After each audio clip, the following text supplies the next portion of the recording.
Assalamualaikum warahmatullahi wabarakatuh. Perkenalkan, nama saya Suka Abdi Arza, absen 32. Saya Ulil Maghfirah, absen 35. Saya Octavia Galuwer Puspita, absen 24. Saya Ika Prasyawati Jayamindung, absen 14. Di sini kami akan membuat video pembelajaran mengenai bab dimensi 3 untuk memenuhi tugas praktek matematika wajib. Pengertian: bangun datar dan bangun ruang dibedakan berdasarkan dimensinya. Bangun datar merupakan bangun berbentuk 2 dimensi, sedangkan bangun ruang merupakan bangun 3 dimensi. Contoh-contoh bangun ruang 3 dimensi yaitu balok, kubus, prisma, limas, kerucut, tabung, dan juga bola. Dimensi 3 merupakan salah satu materi yang dipelajari di tingkat sekolah. Dimensi 3 adalah suatu objek yang mempunyai ruang. Dalam dimensi 3 dipelajari beberapa konsep seperti kedudukan titik, kedudukan garis, dan kedudukan bidang dari suatu bangun 3 dimensi. Yang pertama ada kubus. Kubus terdiri dari 6 persegi yang saling kongruen dan sebangun. 6 persegi ini saling berpotongan dan membentuk sebuah kotak. 6 persegi ini menjadi sisi pada kubus dan garis saling berpotongan menjadi rusuk sebanyak 12 buah dengan 8 titik sudut. Yang kedua ada balok. Terdiri dari 6 sisi saling kongruen, tapi tidak semua memiliki bentuk persegi. Balok terdiri dari persegi dan persegi panjang dengan jumlah rusuk sebanyak 12 dengan 8 titik sudut. Karena balok punya ukuran yang berbeda, biasanya dikenal dengan panjang, lebar, dan juga tinggi. Yang ketiga ada prisma. Prisma merupakan bangun ruang yang terdiri dari 2 penampang yang kongruen dan selimut prisma yang mengikuti bentuk dari penampang. Dikarenakan bentuk penampang prisma ada beberapa jenis, prisma dibedakan berdasarkan bentuk penampang, seperti prisma segitiga, segi 4, segi 5, dan segi 6. Selanjutnya ada limas. Jika prisma memiliki 2 penampang yang saling kongruen, limas tidak mempunyai 2 penampang kongruen. Jadi salah satu penampang hanya berbentuk 1 titik. Titik ini disebut sebagai puncak limas karena titik ini menjadi pertemuan antara masing-masing titik di penampang limas. Selanjutnya silinder. Silinder ini mempunyai 2 penampang atau alas dan penutup yang berbentuk lingkaran serta selimut oleh sebuah persegi panjang. Yang keenam ada bola. Bola adalah bangun ruang yang tidak mempunyai gudang alas apalagi titik pojok. Selain itu, bola juga memiliki jarak yang sama antara satu titik ke titik lainnya. Yang ketujuh ada kerucut. Bidang ruang pada pembahasan ini adalah kerucut. Kerucut cukup berbeda dengan silinder yang mempunyai 2 penampang lingkaran. Jika kerucut hanya mempunyai 1 penampang lingkaran dan 1 titik puncak. Yang pertama, kedudukan titik. Ada kedudukan titik terhadap garis, yaitu dibagi menjadi 2, yaitu titik terletak pada garis dan titik berada di luar garis. Titik akan dilalui oleh sebuah garis, tapi tidak semua titik berada di garis yang dilalui.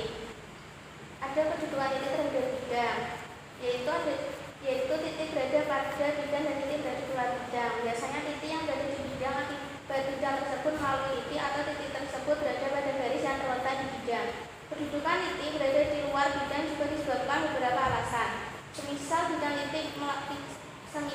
tidak melalui titik tersebut atau titik tersebut tidak berada pada garis yang di dalam bidang. 2. Kedudukan garis. Kedudukan garis biasanya diperhatikan terhadap garis lainnya. Posisi kedua garis ini bakalan nentuin kedudukan garis yang terbentuk. Terdapat beberapa kedudukan garis yang disebabkan oleh 2 posisi seperti di bawah ini. 1. 2 garis saling bertemu dan terdapat titik di dalam pertemuannya. Kedua garis saling menimpa dan setiap titik yang dilewati oleh salah satu garis juga dilewati titik di garis lainnya. 3. 2 garis bersamaan dan tidak saling berpotongan dan tidak akan bertumpu pada suatu titik. 4. Posisi garis saling tegak lurus satu sama lainnya. 3. Kedudukan antara garis pada bidang.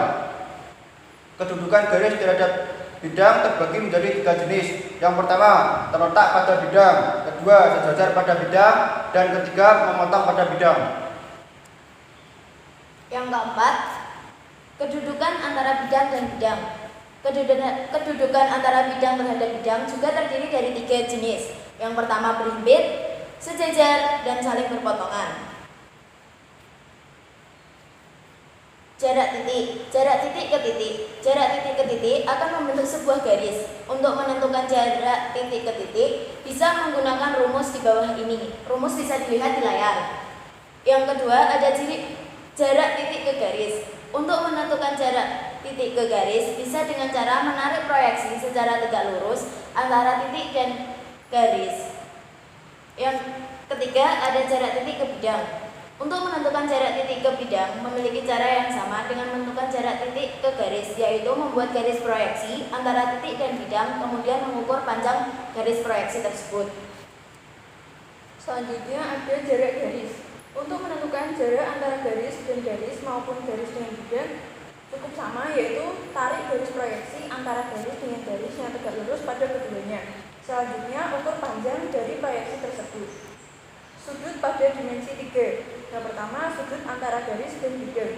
Terdapat 3 jenis sudut yang dibentuk dari sebuah garis dan bidang, yaitu sudut lancip, sudut tegak lurus, dan sudut sejajar. Sudut lancip terbentuk karena suatu garis tidak tegak lurus dengan suatu bidang. Begitu pula sudut sejajar. Ketika garis dengan bidang sejajar, maka sudut yang dibentuk adalah sudut sejajar. Sudut antara dua bidang. Sudut yang dibentuk oleh dua bidang dikarenakan kedua bidang tersebut saling berpotongan sehingga membentuk sebuah sudut. Contoh soal, yaitu diketahui kubus ABCDEFG dengan rusuk 4 cm. Titik N tengah-tengah AE. Jarak titik H ke GN adalah pembahasannya, yaitu NH sama dengan akar NE kuadrat plus EH kuadrat sama dengan akar setengah AE kuadrat plus EH kuadrat. NH sama dengan akar setengah kali 4 cm kuadrat plus 4 cm kuadrat sama dengan akar 20 cm, yaitu 2 akar 5 cm. Contoh soal lainnya. Pada limas beraturan T, A, B, C, D, panjang rusuk tegaknya 25 cm dan panjang rusuk alasnya 7 akar 2 cm. Jarak titik T ke bidang A, B, C, D sama dengan pembahasannya. AC sama dengan akar dari AB kuadrat ditambah BC kuadrat sama dengan akar 98 ditambah 98 sama dengan akar 196 sama dengan 14. AE sama dengan setengah AC, jadi sama dengan 7 cm. TE sama dengan akar TA kuadrat ditambah AE kuadrat sama dengan akar 625 dikurangi 49 sama dengan akar 576 sama dengan 24. Sekian video pembelajaran dari kami. Apabila ada kesalahan kami mohon maaf. Terima kasih. Wassalamualaikum warahmatullahi wabarakatuh.